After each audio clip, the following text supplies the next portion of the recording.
The Gentleman is a quick and dirty, dark crime comedy in which a large cast of colorful British gangster characters engage in a deliberately overcomplicated game of macho psychological warfare and even more macho regular warfare, occasionally thrown into chaos by absurdist humor, directed by Guy Ritchie, once the undisputed master of quick and dirty, dark crime comedies in which large casts of colorful British gangster characters engage in deliberately overcomplicated games of macho psychological warfare and even more macho regular warfare, occasionally thrown into chaos by absurdist humor. Before he took like a decade or so off to do other things. The main storyline concerns Matthew McConaughey as an expat American, one-time undisputed crime kingpin now approaching middle age and angling for comfy retirement, who's instead forced to reassert his alpha dog dominance against a broad swath of hungry young upstarts and prove that he is in fact still the best in the world, or at least London, at what he does, even if he'd rather do other things. And just when you were thinking, wow, that's really laying the whole aging director known for one genre vents via obvious allegory about his career in industry via self-critique that's really self-aggrandizement business on a little thick, you notice that our central through line involves a bidding war for McConaughey's product.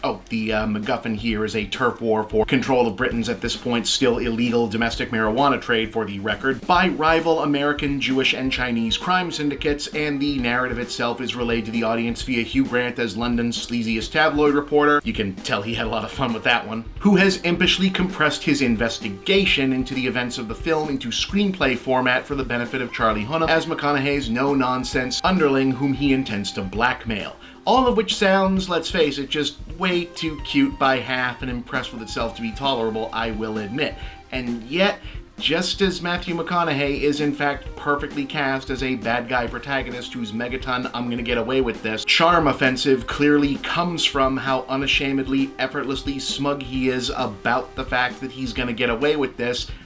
god damn if Guy Ritchie isn't still better than anyone else on the goddamn planet at making exactly this movie. Now, I can't say he's made it any better, worse, or all that different this time, but the machine still runs. Mostly. If there's an issue this time that didn't present in Lock, Stock, Snatch, Revolver, or Rock and Rolla that does this time, it's the need to prove something about still being the real Guy Ritchie, maybe still being able to wake up audiences, hard to say. Obviously, this was never a director who made pleasant crime films and accurately likened to a British Quentin Tarantino when he first emerged. But whereas middle age has seen the actual Quentin Tarantino embrace a certain degree of slower, more contemplative storytelling and less of a need to be on the bleeding edge cinematic taboo breaking, whether germane to the project or not, there's a sudden leap here in the gags about sexual assault in the third act, along with "we're talking to you," the audience, side dialogue about the appropriateness or lack thereof of racial jokes that don't really fit the tone of this movie, even though it's still a pretty edgy movie otherwise. And it doesn't make sense for the characters and seems to crop up as close together as it does to feel like a panicked late in the process addition, as though he'd already half written the ending before it occurred to him that maybe he should show everyone, hey,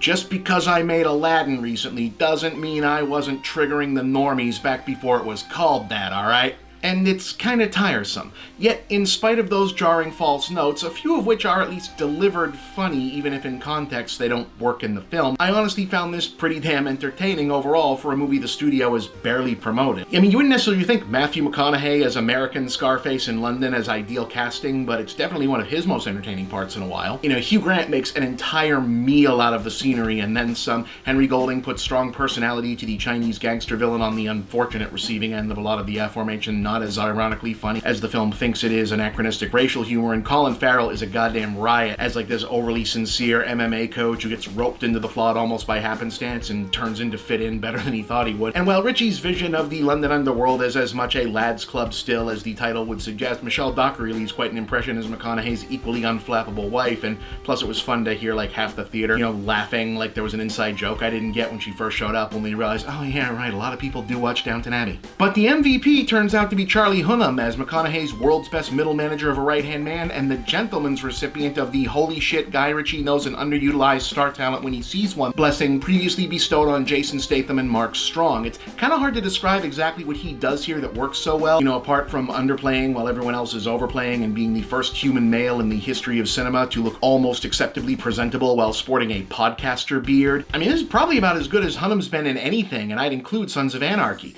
The fact that this same actor and director director did that piece of shit King Arthur movie is incomprehensible to me suddenly. So I'm gonna call this one a 7 out of 10. It's not great, there's too many false notes, like I said, to say it all holds together, but the performances work, it's got energy that made people like Guy Ritchie's work in the first place. And so if the point is, hey world, I've still got it, okay, yeah, pretty much.